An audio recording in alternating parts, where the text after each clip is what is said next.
A lot of people think of barnacles as tiny, sharp rocks, but did you know they are living animals that move? After a storm, tons of barnacles got dislodged, leaving them stranded on the beach like this clump.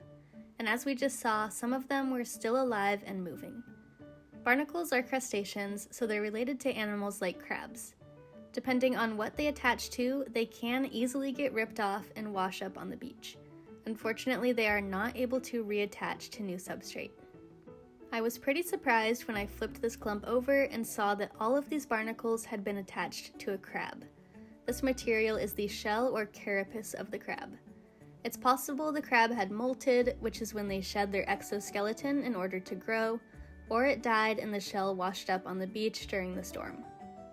Barnacles have two movable plates, seen here, that they can keep closed when out of the water to stay moist. Once they're back underwater, they open up their plates and sweep feeding tentacles called cirri through the water to catch food. I did put this clump of barnacles back in the water to make you all happy, but there are several reasons why I do not typically do that. The first being that barnacles cannot reattach, so even if I throw them back in, it's very likely they will just get washed back onto the beach or flip upside down and not be able to feed. It's also very likely that they will just get eaten by something in the ocean.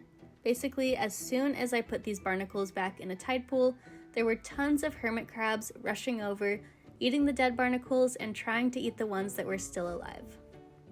Finally, after storms like this, there can be thousands of barnacles washed up and there's really no way to save them all.